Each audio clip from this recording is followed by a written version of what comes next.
Pronto.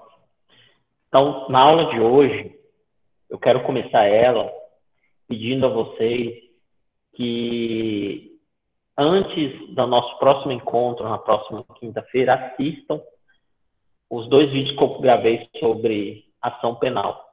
Um denominado ação penal, conceito, características e condições, e outro denominado acordo de não persecução penal. Porque quando a gente for estudar na quinta-feira que vem, vocês já vão ter essa base para a gente estudar espécies de ação penal, que é o tema mais importante de ação penal. A gente já vai adentrar nele na webconferência ao vivo. Então, as aulas desses outros 2 assuntos já estão gravadas e estão no CIGAR. Beleza? Fica combinado, então. Gente, na aula de hoje a gente vai tratar do instituto que é o mais importante do inquérito policial, que é o seu arquivamento. Tá? E a primeira informação que eu quero trazer para vocês é a seguinte, e ela é muito séria. Respeite este instituto. O arquivamento do inquérito policial é um instituto jurídico. A gente não pode utilizá-lo de forma vulgarizada. Tá? Então, isso não está no slide que a gente vai trabalhar aqui, mas quando eu falo que respeitem, é porque, logo depois de falar do respeito, eu quero dizer o seguinte para vocês. O cenário que a gente vai ver aqui é exclusivo de crimes de ação penal pública. O arquivamento de inquérito policial é o instituto dos crimes de ação penal pública. Eu gravei, e espero que vocês tenham visto, se não viram, vejam, uma aula chamada Conclusão do Inquérito Policial, na qual eu digo que o Ministério Público, melhor dizendo, na qual eu digo que a autoridade policial relata o inquérito, conclui ela, e encaminha os autos para o Poder Judiciário. Lá o juiz irá verificar se o crime é de ação penal pública ou crime de ação penal privada. Se o crime for de ação penal privada, o juiz vai deixar os autos em cartório, aguardando, para que o interessado procure o judiciário, para futuramente ingressar com uma queixa-crime. Se o crime for de ação penal pública, o que vai acontecer? Os autos serão encaminhados ao titular da ação penal pública, o Ministério Público. É aí que foi a parte final da aula gravada sobre conclusão do inquérito policial, que entra o cenário das providências que o promotor pode tomar. Entre as providências que o promotor pode tomar, está o arquivamento. Então, quando a gente percebe esse cenário, a gente coloca essa questão, esse ponto que é crucial. O arquivamento de inquérito policial é um assunto que envolve os crimes de ação penal pública. Beleza? Então, eu vou compartilhar a tela aqui para a gente começar a estudar. Já começamos, né? Essa informação inicial é importante. Tá. Sabedores, então, que o arquivamento do inquérito policial envolve os crimes de ação penal pública, acho que uma pergunta assim, que os alunos devem imaginar, devem ficar preocupados mas quando que um inquérito policial será arquivado? Já que na aula passada e na retrasada a gente falou que entre as características do inquérito policial está a de que não cabe ao delegado arquivá-lo, então a gente percebe que o delegado está fora desse cenário. Então, quando a gente colocou entre as providências o Ministério Público pedir o arquivamento, percebemos então que o promotor tem a ver com esse cenário de arquivamento de inquérito policial. Mas antes de pensar nessa ideia da figura do promotor, do juiz, vamos ver o que a doutrina diz a respeito das hipóteses de arquivamento. Estão vendo aí? Está aparecendo aí para vocês? As hipóteses? Alguém confirma aí para mim. Beleza.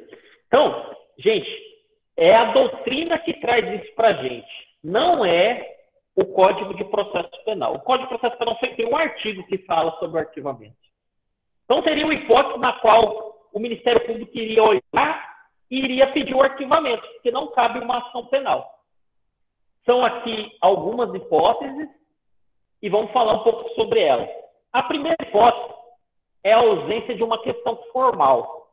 que aqui a gente trata como pressuposto processual ou condições da ação. A aula, como eu falei sobre condições da ação, está gravada. E aqui eu trago um exemplo mais emblemático de algo que, se faltar, o promotor não vai poder oferecer a denúncia, vai ter que pedir o arquivamento. Representação criminal. Então, imagina o seguinte cenário: a pessoa sofre o crime de ameaça, vai lá na delegacia e manifesta o desejo de representar criminalmente. Então, instaurou-se um inquérito policial.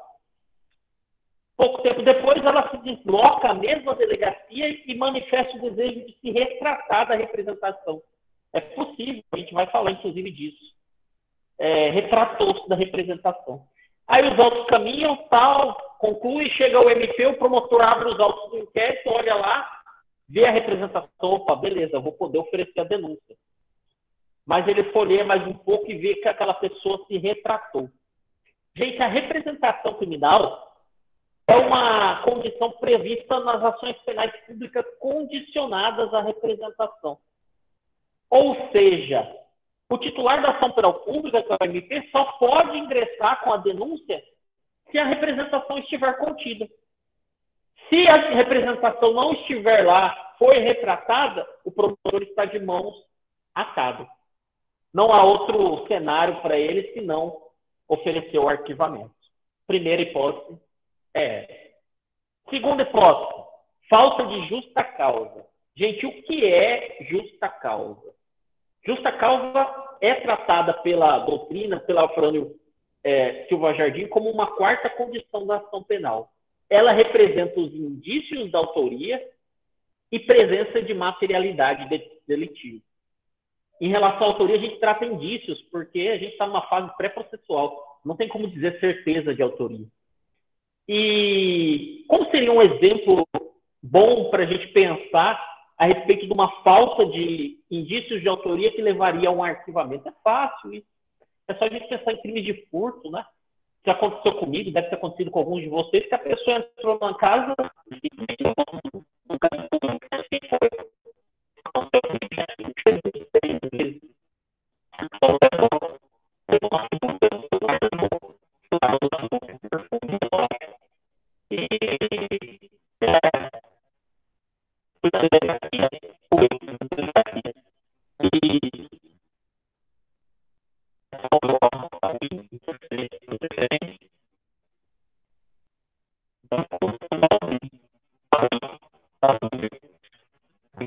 Professor, não está dando para entender.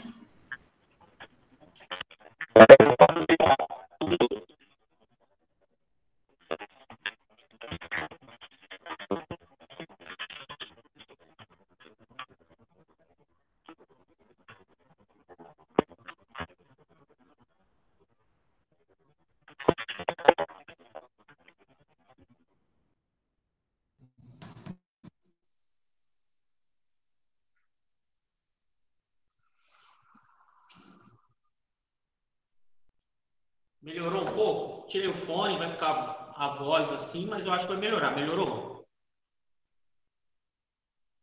Então tá. Deixa esse fone de lado aqui também.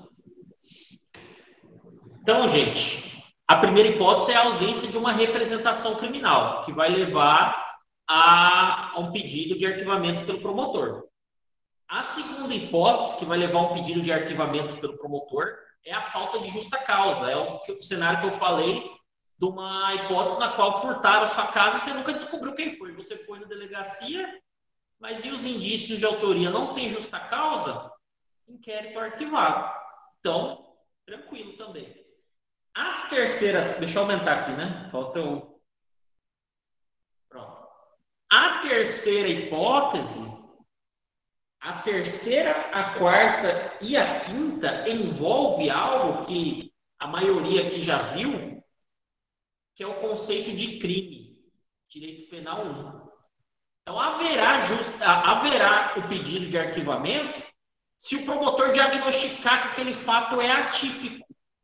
Vamos lembrar rapidamente o que é um fato típico?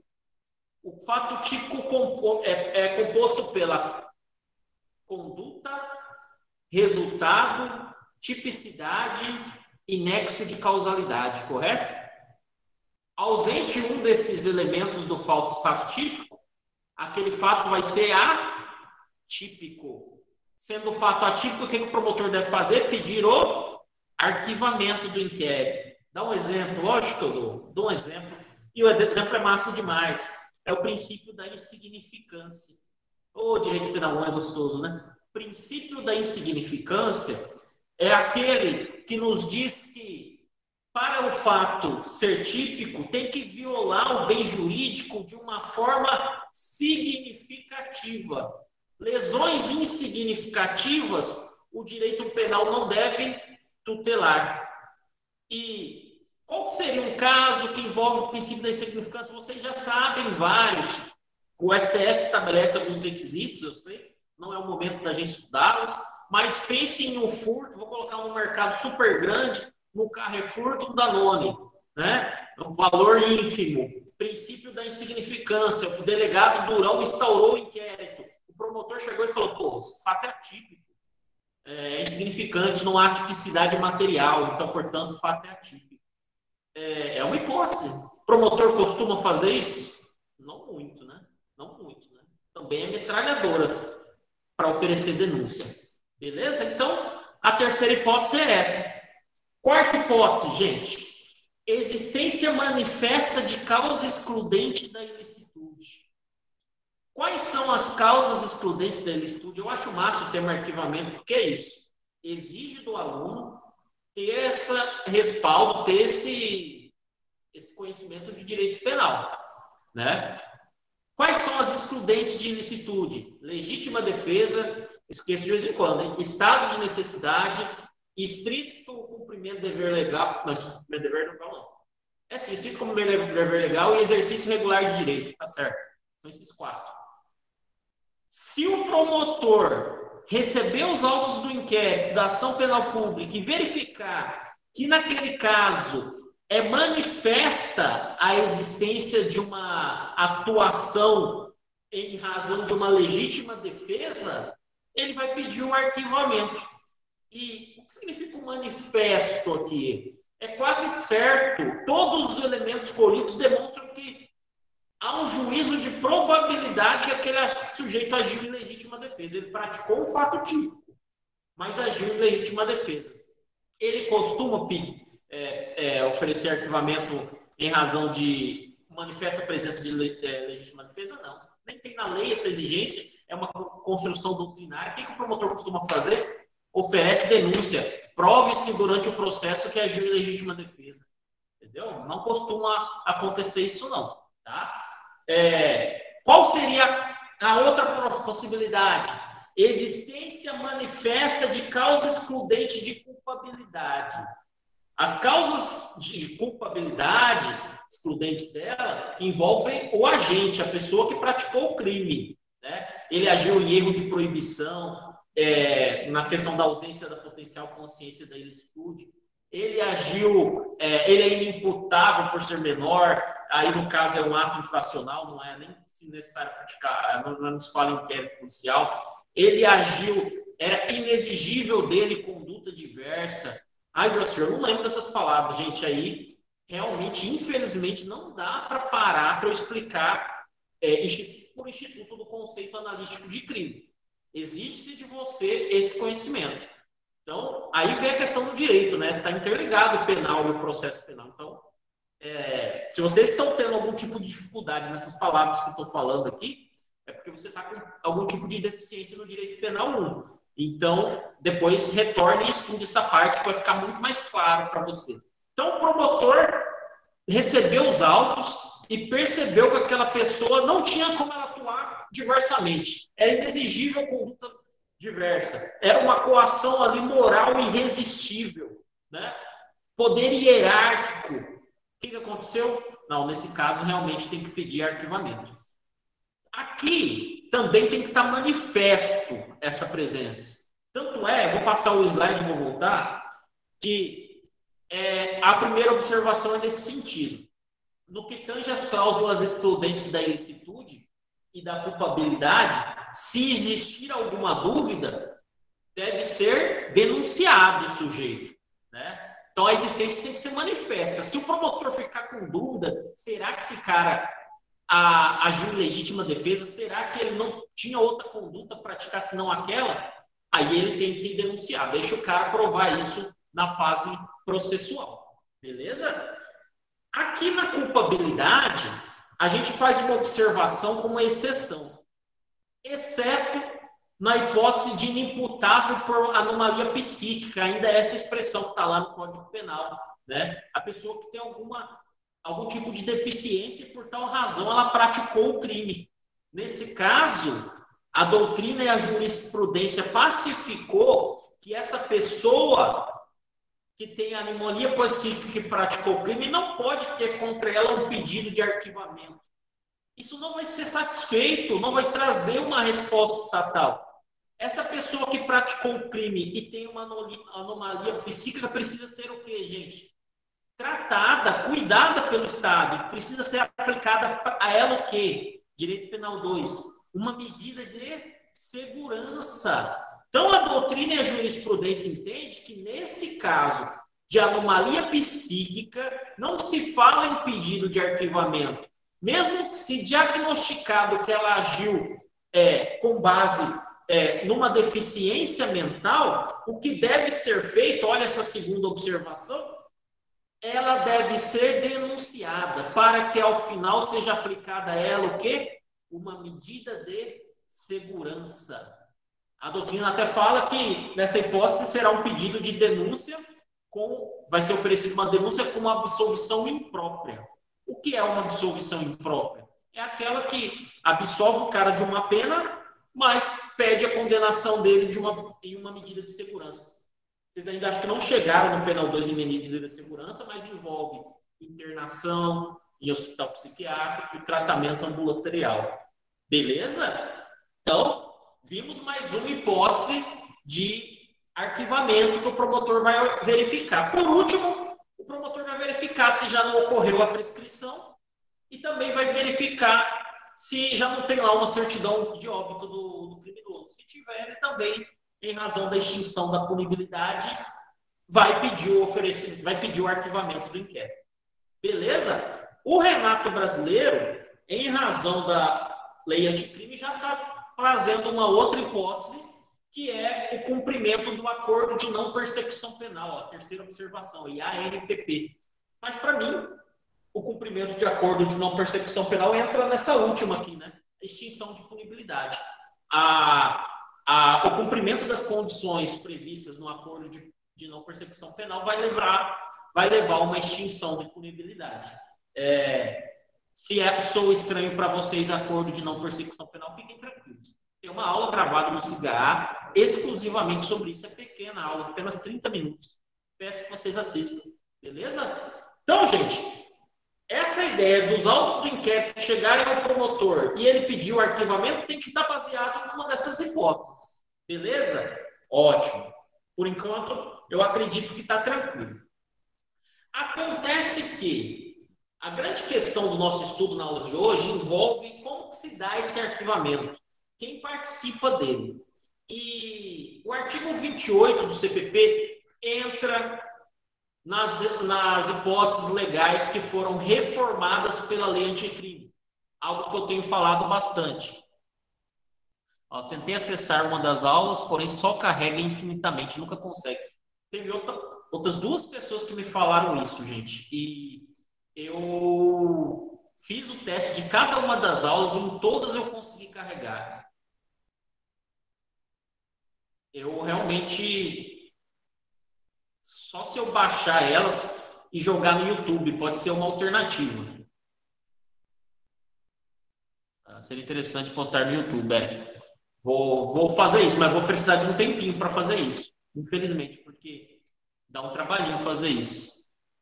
Tá? Vou precisar de um tempinho aí, me dá aí alguns dias para eu fazer isso daí, beleza? Então, vamos continuar. Então, o artigo 28 do CPP foi um dos que foi alterado pela lei anticrime. E, para piorar, digamos assim, as coisas, é mais um dos que teve a eficácia suspensa pelo STF. E a gente vai colocar aqui só um trecho do material que está lá no CIGA, que é a razão de ser do artigo 28, nova redação, ter sido suspensa. Tá? Tá aqui.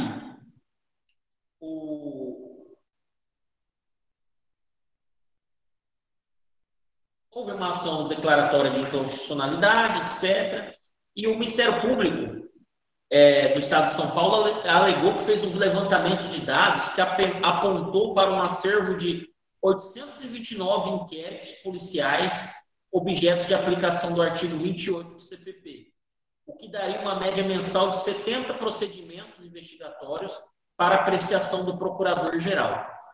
Aí o Fux disse lá embaixo que essa alteração da nova redação levaria a um impacto econômico e sistemático, ou seja, de organização no interior, no âmbito do Ministério Público. E a gente vai entender o porquê. Porque na antiga redação, o promotor pediu o arquivamento e o juiz dava uma decisão judicial de arquivamento. Eram os dois, promotor e juiz. Na nova redação, fica só a cargo do Ministério Público. O promotor arquiva e depois, obrigatoriamente, irão os autos ao Procurador-Geral de Justiça. A gente está tratando a nível do CPP, da Justiça Estadual. Então, o promotor arquiva, vai os autos ao Procurador-Geral de Justiça, tira o juiz da jogada. É isso que a gente vai ver.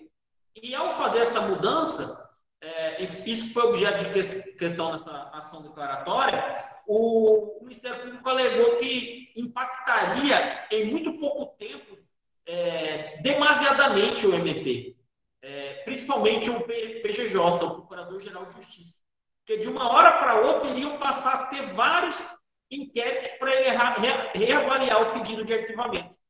Então, houve esse pedido por parte do Ministério Público e o Fux deferiu, suspendeu a eficácia da nova redação do artigo 28. Então, atualmente está valendo a redação antiga, que a gente vai estudar, mas não obstante, considerando que uma hora eles vão se adaptar para essa nova realidade e o STF vai liberar, vai retirar essa questão da suspensão da eficácia, a gente vai ver também a nova redação. Beleza? Então, vamos estudar as duas a partir de agora. Então, no procedimento do arquivamento antes da lei anticrime, como que funcionava? MP pediu o arquivamento, decisão submetida à apreciação do juiz, promotor e juiz. Se o juiz concordasse com o pedido de arquivamento, o fato é atípico, vou pedir o arquivamento. Juiz concordou, havia uma decisão judicial de arquivamento do inquérito. Beleza. Promotor e juiz. Redação antiga. Está aqui a redação antiga do MP, do CPP. E até aqui a gente já vê o que acontece se o juiz discordar do promotor. Vamos lá. Se o órgão do MP, ao invés de apresentar a denúncia, requerer o arquivamento do inquérito ou de qualquer peça de informação, o juiz, no caso de considerar improcedente as razões invocadas, fará remessa do inquérito ou peças de informação ao Procurador-Geral de Justiça. E este oferecerá a denúncia, designará outro órgão do MP para oferecê-la ou insistirá no pedido de arquivamento, ao qual só então estará o juiz obrigado a atender. Então, a gente vai estudar um pouco sobre esse artigo, uma realidade na qual envolve promotor e juiz. Se o promotor pedir o arquivamento e o juiz arquivar, acabou, decisão judicial de arquivamento. Mas se o promotor pedir o arquivamento, o juiz não concordar, o que o juiz vai fazer? Promotor pediu, o juiz concordou, arquiva. Promotor pediu, o juiz discordou, os autos do inquérito serão remetidos ao Procurador-Geral de Justiça. Então, a figura na redação antiga do Procurador-Geral de Justiça só ia aparecer se tivesse uma discordância entre promotor e juiz. Lá chegando, ia ser remetido aos autos ao Procurador de Justiça. Lá chegando, quem é o Procurador-Geral de Justiça, gente? Só um parênteses. É quem está hierarquicamente superior ao promotor. Procurador de Justiça do Estado de Mato Grosso é o chefe do Ministério Público Estadual. Beleza? Então, encaminhou os autos para ele. Lá chegando, o que o Procurador-Geral de Justiça pode fazer? Essas opções que estão aqui, É só vocês lerem de novo. Eu extraio elas do artigo 28 do CPP. Beleza? Então, ele pode, ele mesmo, oferecer a denúncia. Quando ele faz isso, ele está concordando com a opinião de quem, gente? Do juiz. Se o juiz disse, não, esse caso era de denúncia, vamos chamar o procurador para decidir? E o procurador vai e oferece denúncia. Então, ele está concordando com o juiz. O que mais que ele pode fazer? Isso daqui nem está na lei, mas a doutrina estabelece. Caso o procurador, o PGJ, tenha algum tipo de dúvida, ele pode requisitar novas diligências para esclarecer suas dúvidas, se é caso de arquivamento ou não. O que mais que ele pode fazer? Ele pode insistir no arquivamento. O Procurador-Geral de Justiça pode dizer, realmente este é um caso de arquivamento. E o senhor vai arquivar, senhor juiz. Por quê? Professor, o Procurador-Geral de Justiça é superior hierarquicamente ao juiz, dá essa sensação, né? E um dos motivos da mudança da redação foi essa, a gente vai ver. Mas, na verdade, a justificativa é porque quem é o titular da ação penal? Quem decide se oferece ou não a denúncia? É o MP. Então, se o promotor já disse uma vez e o procurador disse duas, arquiva. É arquivamento, é a terceira hipótese. Vincula a figura do juiz. E também pode acontecer de o Procurador-Geral de Justiça simplesmente dizer assim, realmente, juiz, você está certo. Você está certo, é um caso de oferecer a denúncia. Mas essa denúncia não vai ser oferecida por mim, não. Vai ser oferecida por um outro promotor de justiça. Beleza? Aí vai e oferece a denúncia. É interessante observar que nessa quarta hipótese, esse outro promotor de justiça não pode ser aquele promotor que inicialmente manifestou pelo arquivamento. Porque isto fere a independência funcional desse outro promotor.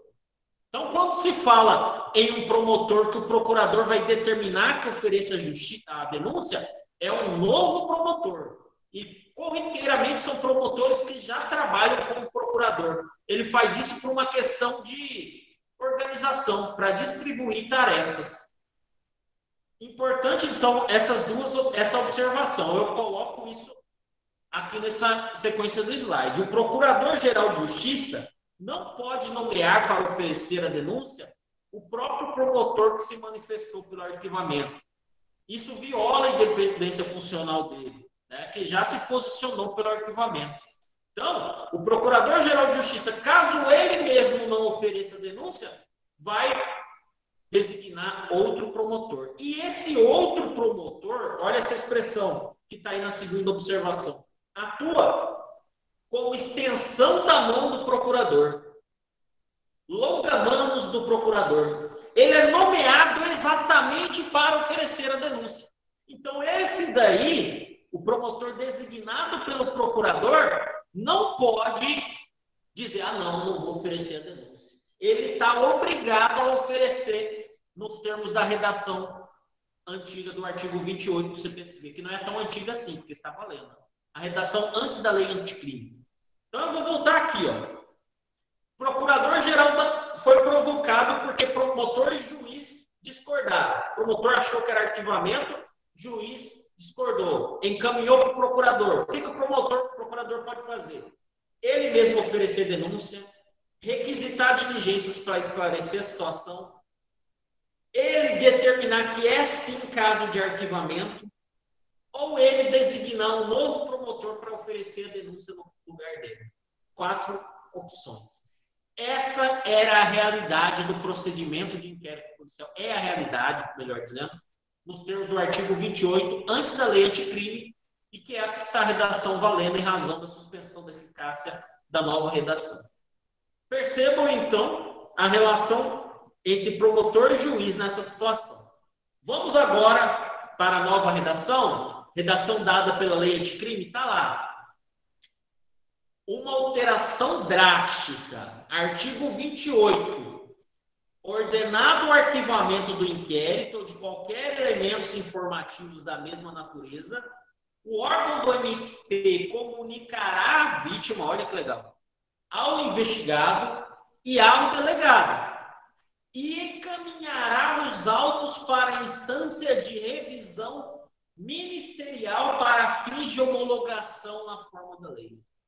Revisão do juiz ministerial, gente. Vamos ler, tem 2 parágrafos que a gente... Vamos ler esse artigo inteiro.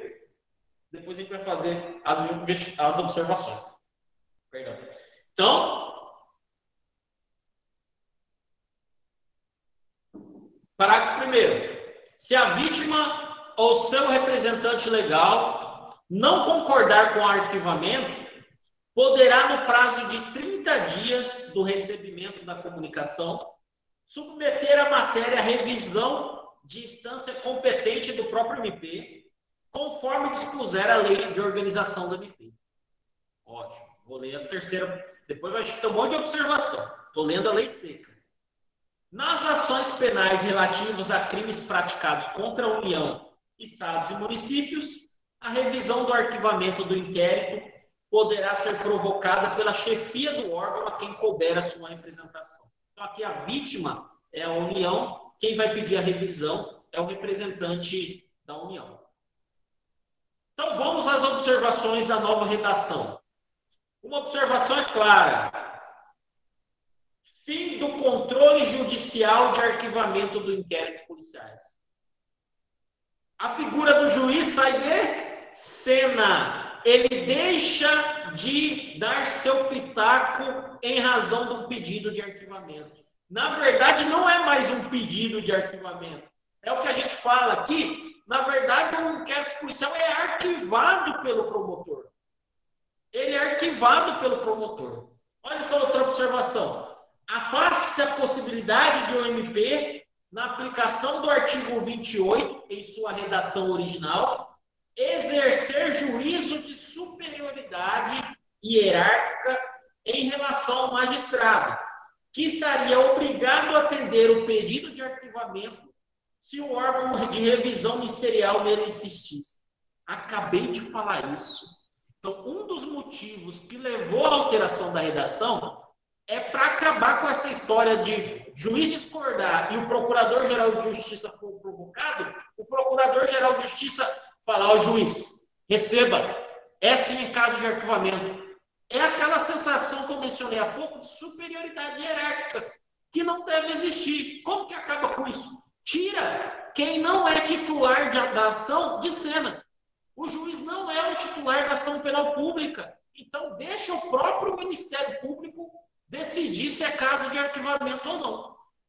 Essa é a ideia, o fim do ativismo judicial. Beleza? Então, o controle do arquivamento passa a ser realizado no âmbito exclusivo de qual órgão, gente? Do MP. Atribuindo-se, e isso é bem legal também, né? Antes, no arquivamento, a vítima estava, pô, arquivou como? Como que arquivou o inquérito? Nem me avisaram, nada. Atribuindo-se à vítima legitimidade para questionar a correção da postura adotada pelo MP. Há a possibilidade, então, e a gente vai falar disso mais ainda, de a vítima questionar, mas não, esse caso não é um caso de arquivamento. Vou formalizar ao Procurador-Geral de Justiça motivos para que esse cara seja o quê? Denunciado. Olha que legal isso daí não existia antes. Então, a vítima pode conseguir reverter esse arquivamento. Ótimo. Uma questão que é importante. Antes, eu tenho até aula gravada sobre isso, eu tenho um vídeo meu gravado sobre isso, que eu lembro até hoje. Eu falava assim, o arquivamento é um ato complexo, pois envolve juiz e MP. Ele continua sendo complexo, mas a complexidade aqui reside no âmbito de um mesmo órgão, né? Que é o próprio Ministério Público, pois num primeiro momento há a decisão de um promotor e num segundo momento a decisão do Procurador-Geral de Justiça. Beleza? Afaste-se a figura do judiciário. Então, a gente insiste nessa tecla, a gente traz aqui agora um enunciado, que é o enunciado 8 do Conselho Nacional dos Procuradores Gerais, do MP, que traz essa conclusão. O arquivamento do inquérito policial não se reveste mais de um mero pedido para o juiz. mas da verdadeira decisão do MP de não acusar. Isto é, o promotor natural decide não proceder com a ação penal pública, de acordo com critérios de legalidade e oportunidade, tendo em vista o interesse público e as diretrizes de política criminal definidas pelo próprio MP. Beleza? Então, passa a ser do próprio MP a decisão. Aqui é interessante. Outra observação que está no enunciado número 10 desse mesmo conselho. Essa remessa à revisão ministerial para o Procurador-Geral de Justiça é obrigatória? Sim, ela é obrigatória. E está aqui um trecho desse enunciado número 10. A decisão de arquivamento deverá ser obrigatoriamente submetida a uma revisão, para fins de homologá-lo, ainda que a vítima não recorra. Então a ideia é essa, eu vou citar um trecho do Auri Lopes Júnior, que é assim: você tem 30 dias para questionar a vítima. Você vai ser notificado, você tem 30 dias para questionar. Mas mesmo que você não questione, sobe para o procurador-geral para ele se manifestar. Se homologa ou não. Beleza? Ótimo. É isso que eu coloco aqui. Em síntese, na esteira de Auri Lopes Júnior e Alexandre Moraes da Rosa, é até Renato Brasileiro que cita eles, é possível dividirmos o arquivamento em duas fases. Na primeira fase, o MP que atua na primeira instância, né, o promotor de Lacerda, de Cassis, determina o arquivamento.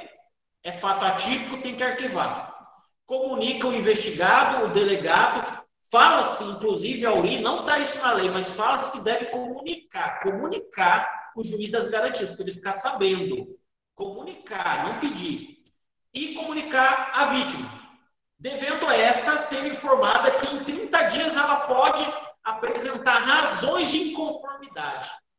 Razões pela qual aquela pessoa não esteja aquele inquérito no qual ela é vítima arquivado, que ela seja denunciada. E a segunda fase é, depois do prazo de 30 dias, com ou sem manifestação da vítima, os autos são encaminhados à revisão ministerial ao Procurador-Geral de Justiça. Sério, gente, ficou bem melhor assim. Ficou bem melhor assim, porque, de fato, o titular da ação penal pública é o MP. Quem decide ou não pelo arquivamento deve ser o Ministério Público. Tá ok? Ótimo. Até aqui, espero que vocês estejam compreendendo bem. Se tiver alguma pergunta, manda aí para mim. Mas, até aqui foi uma alteração que teve, e a alteração que, como eu falei, a eficácia está suspensa. Beleza. Agora a gente vai tratar de um outro assunto dentro de arquivamento que envolve o desarquivamento do inquérito policial. Vamos lá? O Código de Processo Penal se preocupou, e essa redação é original do CPP, não teve alteração, em oportunizar o seguinte cenário. Eu falei lá atrás que furtaram a minha casa. Levaram notebook, relógio, perfume. Pensa um homem que sofreu. E foi à delegacia, nada, tal. Inquérito foi arquivado. Imagina o cenário de que, meses depois do arquivamento do inquérito, um vizinho meu me procurou e disse: ó, Jacir, a época eu não quis te contar, porque eu fiquei com medo desses caras voltarem, mas eu vi quem foi que furtou a sua casa. Vi quem foi que ingressou na sua casa. Foi fulano de tal. Opa! Olha os indícios de autoria que não existiam antes, agora presentes com uma testemunha ocular. Massa, né? Isso é desarquivamento do inquérito. Olha o que diz o CPP. Vamos lá. Depois de ordenado o arquivamento do inquérito pela autoridade judiciária, gente, o CPP, o artigo 18 está falando ainda de ordenado pela autoridade judiciária. Esta realidade, olha só o que eu vou falar. Com o término da suspensão da eficácia da nova redação do artigo 28, haverá o que a gente chama de uma antinomia, e a antinomia que vai ser resolvida pelo seguinte cenário. Esse artigo é mais antigo, então essa parte da autoridade judiciária vai ocorrer uma revogação tácita em relação a ela, a essa parte. Porque na nova redação do artigo 28, quem determina determina o arquivamento é o próprio promotor. Então, depois de ordenado o arquivamento do inquérito pela autoridade judiciária, por falta de base para a denúncia, bem antiga essa redação, por falta de base, a autoridade policial poderá proceder a novas pesquisas se de outra prova tiver notícia. STF também tem uma súmula sobre o assunto. Arquivado o inquérito policial por despacho do juiz, mais uma vez, súmula antes da lei anticrime, a requerimento do promotor, hoje não é só um requerimento, não pode a ação penal ser iniciada sem provas novas. Ótimo. Vocês percebam quando eu vou falando que eu fico pisando em ovos, né, nessa questão da nova lei, que alterou o CPP, mas ao mesmo tempo está com eficácia suspensa. É a nossa atual realidade. É uma realidade de transição. Mas o que vocês têm que assimilar aqui? Surgiu uma prova nova, depois que arquivou, não importa lá se é o juiz ou o promotor, surgiu uma prova nova. E aí? O que é uma prova nova? Será que é uma prova criada após a ocorrência do arquivamento? Não necessariamente. É uma prova que surgiu após. Às vezes essa prova já existia antes, mas ninguém teve acesso a ela. Deixa eu dar um exemplo que foge dessa questão da testemunha. Caiu já na segunda fase da prova da OAB uma seguinte situação. A pessoa, o inquérito foi aberto, quando ocorre um suicídio, o inquérito é aberto para ver se não teve algum tipo de instigação ou auxílio ao suicídio, que é crime. Não encontraram nada. Arquivou. Esse era o caso da OAB, da prova da OAB. Arquivou o inquérito. Meses depois, descobriram no guarda-roupa da pessoa que supostamente tinha cometido o suicídio uma carta. Nessa carta, ela dizia que fulano de tal estava ameaçando ela. Opa, será que foi suicídio mesmo? Surge, então, uma prova que já estava criada pela pessoa antes dela morrer, mas que a polícia só teve acesso depois. Essa é uma prova nova, sim. Então, a prova nova não necessariamente é criada após o arquivamento. A questão é do acesso. Quando a autoridade policial teve acesso a ela. Então, nessa questão da OAB, a pergunta para o candidato era essa. Pode desarquivar um inquérito numa hipótese como essa? E a resposta era que sim. Interessante, né? Então, na sistemática antiga, como a gente falou, a decisão do inquérito policial, a decisão de arquivamento do inquérito policial era uma decisão judicial. E aqui vai uma importante observação que vocês já sabem, lá de teoria do direito, a respeito das decisões judiciais. Decisões judiciais, gente, fazem coisa julgada, não é verdade? Fazem coisa julgada, né? Chega um momento que adquire uma estabilidade na qual ela se torna imutável. E, como o arquivamento do inquérito policial na redação do artigo 22 tinha a participação do juiz, aquela decisão também fazia coisa julgada. Olha o que eu vou falar agora. É o ponto, assim, digamos, X da aula, para a gente realmente compreender a matéria como um todo. A doutrina faz uma diferenciação entre coisa julgada formal e coisa julgada material. Qual que é a diferença entre a coisa julgada formal e a coisa julgada material? A coisa julgada formal torna imutável somente dentro daquele processo, somente dentro daqueles autos, a imutabilidade. Já a coisa julgada material, que pressupõe a formal, além de estar dentro do processo, dos autos, torna-se imutável para fora, irradia-se para fora aquela imutabilidade. O que eu quero dizer com isso?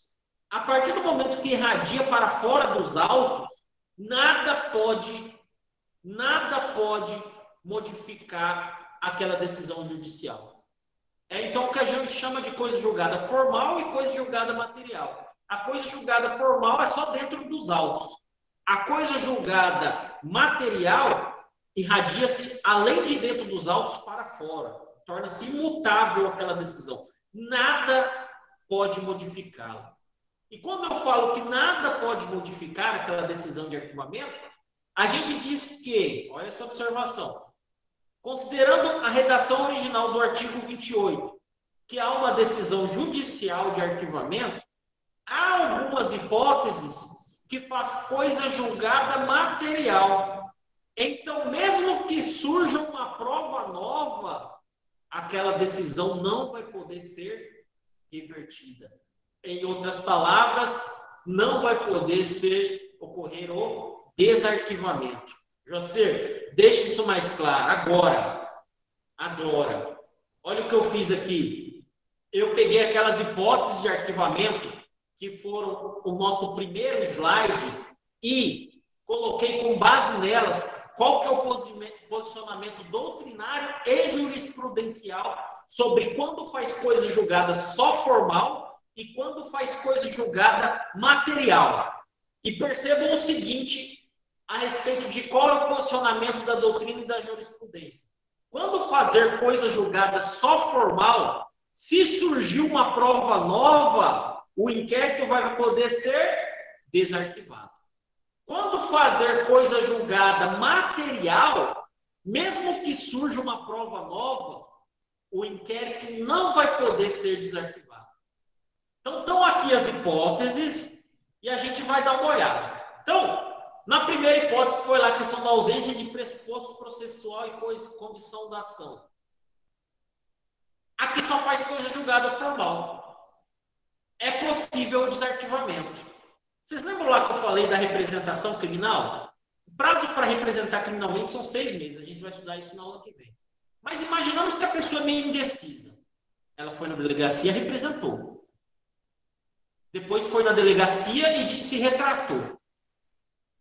Depois foi na delegacia de novo e falou: eu vim retratar daquela retratação. Quero que o cara se ferre para valer. Olha só. O delegado chega e fala: não, a gente já encaminhou os autos desse inquérito. Já está lá. Já passei para frente, está lá no Ministério Público e é possível que já tenha sido arquivado por meio de decisão judicial. Artigo 28, redação original. A vítima vai lá no Ministério Público. Promotor, eu queria me retratar daquela retratação, ou seja, quero oferecer uma nova representação criminal. O promotor olha e vê que está dentro do prazo de 6 meses. Pode. Desarquivou o inquérito. É possível, então, o desarquivamento do inquérito se aquela condição de ação que estava ausente passar a ser preenchida. Tá? Pois nessa hipótese só faz coisa julgada formal. José, isso é muito louco, porque o artigo 18 não fala nada disso, isso é construção doutrinária e jurisprudencial. Beleza? Segunda hipótese que a gente viu é a falta de justa causa. É a questão que eu dei do exemplo do furto. Falta de indícios de autoria. Se eu descobrir depois quem praticou o crime com base numa prova nova, vai poder desarquivar, porque só faz coisa julgada formal, não se irradia para fora, para o mundo exterior. Terceira hipótese, o inquérito foi arquivado porque o fato é atípico, já era. Decisão judicial de arquivamento com base em fato atípico, não é possível desarquivar. Joacir, se surgir prova nova, não é possível desarquivar, porque o fato faz coisa julgada material. A decisão judicial de arquivamento faz coisa julgada material. Daqui a pouco eu vou falar como ficou esse cenário na nova redação do artigo 28. Está tranquilo. Então, o fato atípico, princípio da insignificância, surgiu prova nova, que além do Danone, ele furtou picanha aquele dia. Já era. Terceira hipótese, manifesta excludente de licitude. Arquivou porque o cara agiu em legítima defesa. Depois surgiu prova nova de que ele não agiu em legítima defesa, mas já estava arquivado. Pode desarquivar? Depende. Depende se você adota a posição do STJ e do STF. Tem que saber as duas? Gente, se vocês forem procurar advocacia ou carreiras públicas, tem que saber as duas, porque ambas não são posicionamento do pleno, são turmas. Uma é a posição da 6ª turma do STJ e outra é a posição da 1ª turma do STF. E chegou até lá à toa? abstratamente não, casos concretos. Para o STJ, não é possível desarquivar. Faz coisa julgada material. E era esse o posicionamento do STF também. Mas aconteceu um caso emblemático, que quando vocês abrem a doutrina, vocês veem, que fez a primeira turma do STF mudar de posicionamento. O que aconteceu? Um delegado, esse é um caso bem por cima, tá? Um delegado matou uma pessoa, simularam um cenário de legítima defesa e depois de arquivado o inquérito, descobriram que foi queima de arquivo. Quiseram desarquivar o inquérito e o advogado do delegado falou, não, fez coisa julgada material, foram recorrendo, chegou lá no STF. O STF admitiu e determinou o desarquivamento. Massa isso, hein? Próxima hipótese. Causa excludente de culpabilidade. Arquivou porque o cara agiu em ausência de potencial consciência de ilicitude. Erro de proibição. Não conhecia o caráter ilícito do fato. É possível desarquivar? Não é possível desarquivar. Fez coisa julgada material. Causa extintiva de punibilidade. Por exemplo, o sujeito morreu, né? Juntou a certidão de óbito. Não. A regra é que não é possível desarquivar, também na causa extintiva de punibilidade. A exceção é o que a doutrina apresenta da certidão de óbito falsa.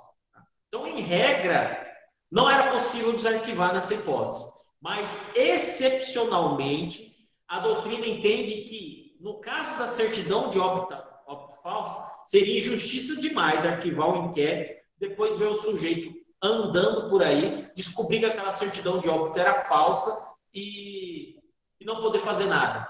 Isso dificilmente acontece. Eu mesmo, teve um cliente meu que morreu no ano passado, cliente criminal. No ano passado não, ele morreu em fevereiro. Eu juntei a certidão de óbito dele, pedindo a extinção de punibilidade dele. O que foi feito? Você acha que, não, extingue a punibilidade? Não. Parece que não acreditam na gente. Ou são muito cautelosos, né, gente? Tem advogados de todo tipo. Mandou-se oficiar o cartório de onde estava aquela certidão para confirmar se ela era verídica ou não. Então, o que eu quero dizer para vocês é o seguinte, em regra, quando se envolve o mérito do caso, quando o promotor mandou arquivar por causa do mérito, punibilidade, fato típico, em regra, não é possível desarquivar. Essa é uma forma que eu me ajudo a guardar. Mas quando envolve condição da ação, indícios de autoria, é possível desarquivar. A única exceção a isso é esse precedente do STF, da primeira turma do STF, que admitiu um desarquivamento no caso de legítima defesa, que na verdade era queima de arquivo. Beleza? Quem está prevendo isso daqui pela primeira vez, fique tranquilo, porque eu sei que é complexo. Mas saiba que essa é a realidade do direito processual penal. Tem que ser estudado. Né? Não bastava eu simplesmente chegar para vocês e dizer, gente, artigo 18 diz que surgir prova nova pode desarquivar. E fica quieto. Não, tem que falar para vocês até onde vai esse instituto do desarquivamento. Beleza? Tá bom, José, mas você está falando de coisa julgada, decisão judicial de arquivamento, mas a nova redação do CPP tirou o promotor, o juiz da julgada e não tem mais coisa julgada. E agora? Então agora está liberado, já que não faz coisa julgada, pode desarquivar, independente da hipótese de arquivamento. Essa é a grande dúvida atual da doutrina de direito processual penal. Ninguém tem a resposta disso. Por que ninguém tem a resposta? Só tem hipóteses. Porque a jurisprudência não manifestou sobre isso. Porque a eficácia está suspensa desse artigo 28, nova redação. Então a gente não consegue dizer qual vai ser o posicionamento do STJ, do STF, nesse novo cenário onde a decisão de arquivamento cabe só ao MP. E é isso que eu coloco aqui. Com a nova redação dada ao artigo 28, com a exclusão do juiz, a partir do momento em que o arquivamento não está mais submetido ao controle do juiz, não há mais espaço para falar em coisa julgada. Tranquilo. Há uma doutrina que fala em coisa julgada administrativa, mas isso é bem questionável. E é isso, inclusive, que o Renato Brasileiro fala. Mas o Renato Brasileiro diz que, por critério de segurança jurídica, ele acredita que olha o momento de transição que a gente está vivendo, que os tribunais superiores vão se posicionar que quando envolver o mérito da causa, o pedido de arquivamento, este não vai poder ser desarquivado.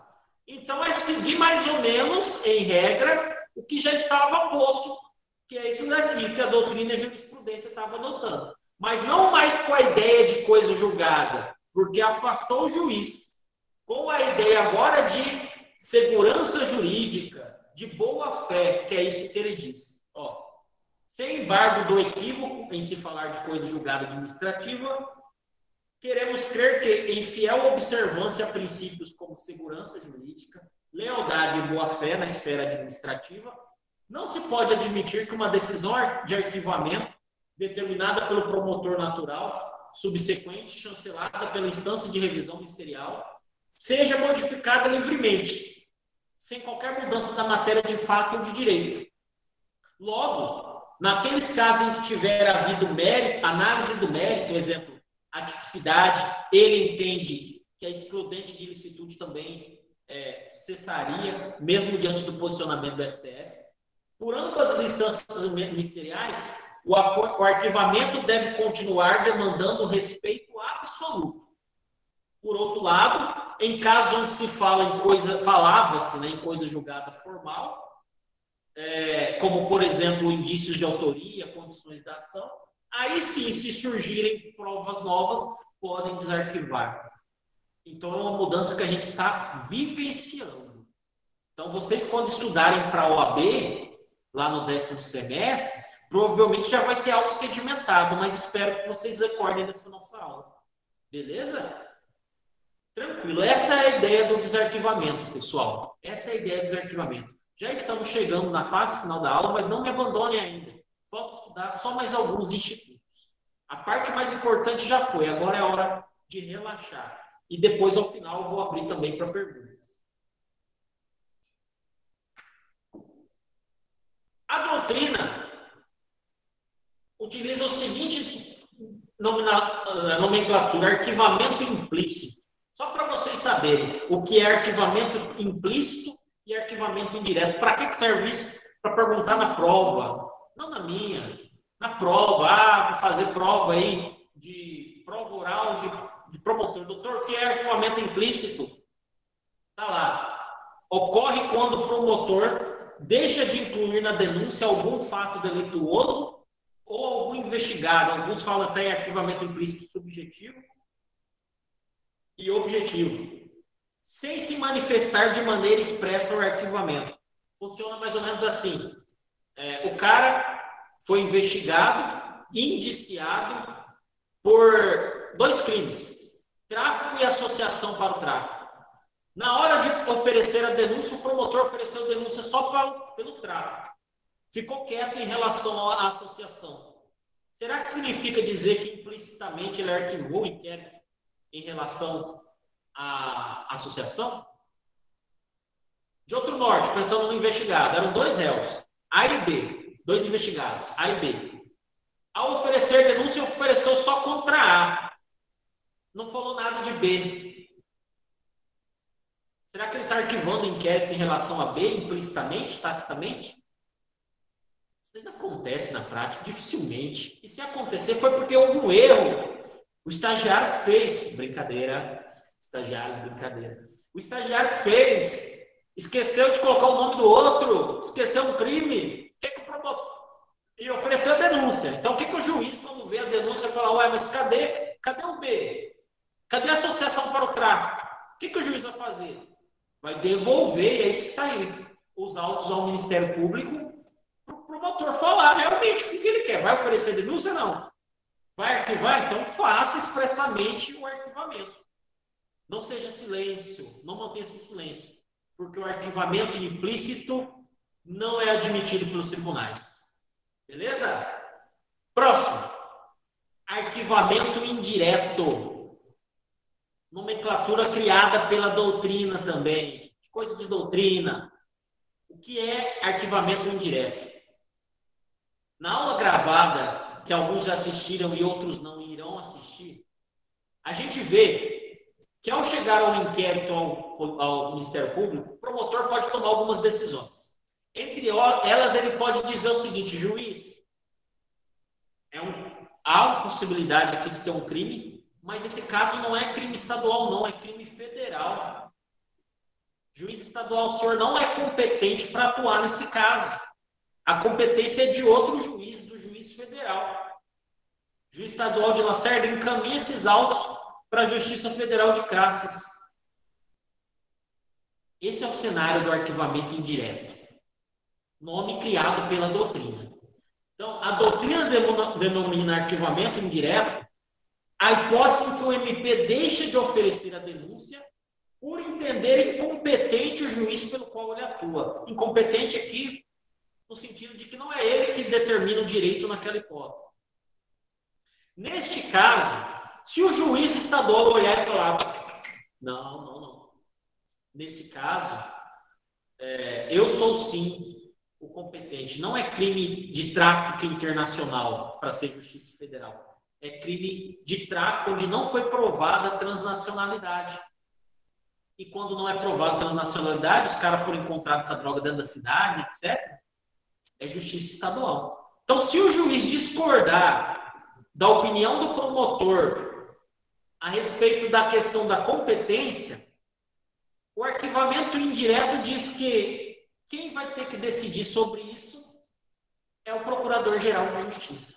Por isso que a ideia é de arquivamento indireto, porque cai nessa figura do Procurador-Geral, nos termos do artigo 28. Então, o caminho é esse, ó. Arquivamento indireto. MP entende que o juiz é incompetente. Ao invés de oferecer a denúncia, pede para encaminhar os autos do inquérito para a justiça competente, que é a Justiça Federal. Havendo discordância, o juiz estadual não concordando, aplicação do artigo 28 do CPP. Beleza? Ótimo. Para finalizarmos a aula de hoje, encerramos o arquivamento do inquérito policial. Só quero dizer para vocês o seguinte: paralelo ao arquivamento, existe o chamado trancamento do inquérito. O trancamento é medida do próprio investigado, do acusado do crime. O que vem a ser o tal do trancamento? É o investigado acreditando que ele não praticou o crime, ingressar com habeas corpus pedindo o trancamento daquela investigação. Isso acontece pra caramba. O investigado contrata um advogado, a investigação está ocorrendo, mas ele acredita sinceramente que aquele fato lá é atípico. Olha o caso que eu já atuei. O sujeito foi parado numa blitz porque tinha lá contra ele uma restrição de que ele tinha vendido um carro e não tinha pago as parcelas para o antigo dono. Ele foi parado, o carro ficou apreendido e instauraram um inquérito contra ele de estelionato. Mas peraí, ele estava enganando quem? Estelionato é alguém que quer ardilosamente enganar a pessoa. Ele deixou de pagar o carro porque ele quebrou, estava sem grana. Então, no mundo onde o direito penal e o processo penal caminham junto é a última ratio, o ideal é que o dono do carro, o antigo dono do carro, entrasse com uma medida civil para reaver o carro, para uma ação de cobrança, mas de uma forma absurda, que eu juro para vocês que aconteceu. Instauraram um inquérito policial contra o cara de estelionato. O que eu fiz? Entrei com habeas corpus. O fato é atípico. O fato é atípico. A conduta dele não condiz com o crime de estelionato. Não há tipicidade formal, não se enquadra na norma penal incriminadora. Deu certo. Então, o fato, o trancamento é uma medida própria do investigado. Não envolve essa ideia de Ministério Público de arquivamento. Então, quando a autoridade policial está gerando algum tipo de constrangimento ilegal contra o investigado, a gente entra com trancamento. Então, quais são as hipóteses que autorizam o trancamento? O fato for claramente atípico ou se há algum tipo de extinção de punibilidade. Por exemplo, instaurou-se um inquérito, mas ainda na fase de inquérito, o sujeito morreu ou está prescrito o crime, então seria uma hipótese onde eu também pediria o trancamento. Mas o mais comum é pedir o trancamento em razão do fato ser atípico. Beleza? Só isso, gente. Essa é a nossa aula de hoje. Espero que vocês tenham gostado. Vou retirar o compartilhamento aqui e vou abrir espaço para perguntas.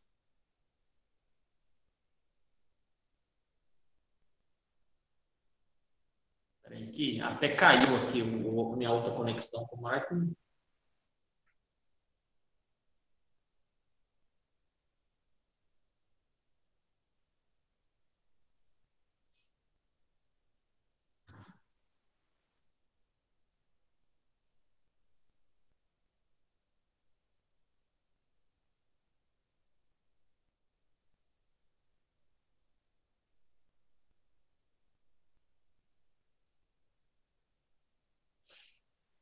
Gente, eu me comprometo. Pode fazer citação, sim. Comprometo a fazer a questão do YouTube, tá? Só me dá alguns dias aí.